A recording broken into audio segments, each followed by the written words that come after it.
Okay, so in the last example, in 3.5, we're working on a cone filled with water. The cone has its point down. We know that its radius is 4 meters and its height is 12 meters. And we're supposed to figure out how much work is done in pumping all the water in the tank, so tank is full of water, just to the top of the cone, which the top is what we would usually call the base. So we just have to get it to the top of the tank. Okay, so in this one we actually have both tricky things going on. One, each slice is a different size, so the weight of the slices will be different. And two, each slice needs to move a different distance. So our slices in this case, they have to be horizontal so that everything on our slice moves the same distance, which means they're going to look like little flat cylinders. And I'm going to go ahead and call that delta H again. And you get to, once again, choose what your H is. I'm going to stick with from the bottom. I like that one, but sometimes it's nice to go from the top, so it's up to you.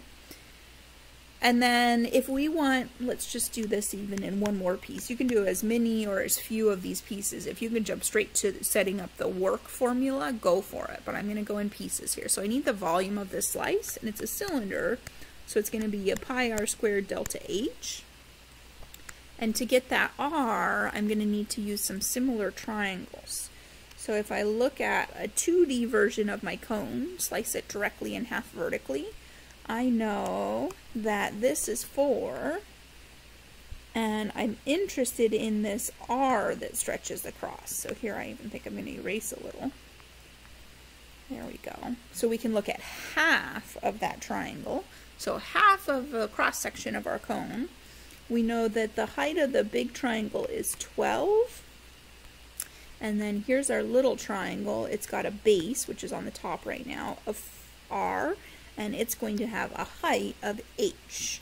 So we can say that r to h is equal to 4 to 12, which means r is 1/3 of h. So the radius of any one of these slices is 1/3 of the value of our h. Okay, so in here we need a 1/3 h squared, which means our volume is going to be, that's going to become a 1/9, so pi over 9 h squared delta h. Okay, so that's the volume of our slice. What we would really like to get is the weight of our slice. So we know that the mass density of water is 1,000. So we're going to have our 1,000 kilograms per cubic meter multiplied by our pi over 9h delta h cubic meters. That was our volume. Meters cubed. Which the meters cubed will cancel and we'll get kilograms, but that's actually not quite good enough yet. If we're in the metric system, we need to end up with newtons, which are kilograms times meters per second squared. The meters per second squared comes from acceleration, which in this case is due to gravity. So this is the problem where you'll need that extra 9.8, and I didn't leave myself room for units. Meters per second squared. Okay, so this is going to give me my force in newtons for just this one slice. So the force is 9,800 pi over 9 times h times delta h, and now I'm left with kilograms multiplied by meters per second squared. Totally fine with me if you write that, but that does have an abbreviation. That's newtons. Okay, so we're getting close. Force is part of our work calculation. We need to multiply that by a distance. So for this one slice that I drew, I need to lift it to the top of the cone. So this is the distance that I'm looking for, and it's going to have to be 12 minus h sub I. The total height of the cone is 12, or h meters, h sub I meters from the bottom. So the difference between the two tells us how far from the top we are.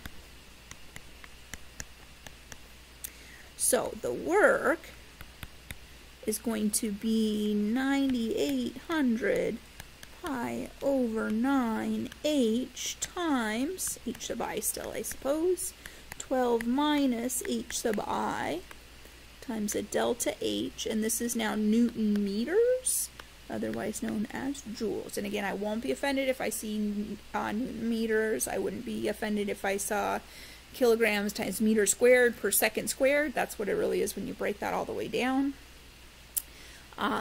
But I'm going to abbreviate because it saves me from writing Newton meters every time. So if I want the total amount of work done, I'm going to add all of these up. So let's move the 9800 pi over 9 out in front. So I'm going to add them all up using an integral. The limits of integration tell me where the water that I'm lifting actually is. So since h is from the bottom, the water starts at h equals 0 and it stops at h equals 12. The thing is entirely full of water. And then, what do I have?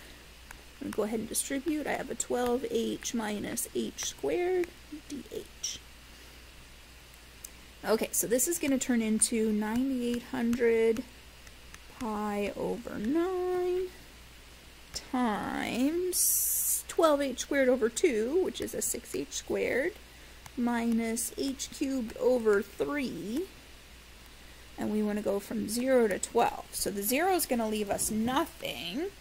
When I plug h equals 12 into the brackets, I get 6 times 12 squared minus 12 cubed over 3, which is 288.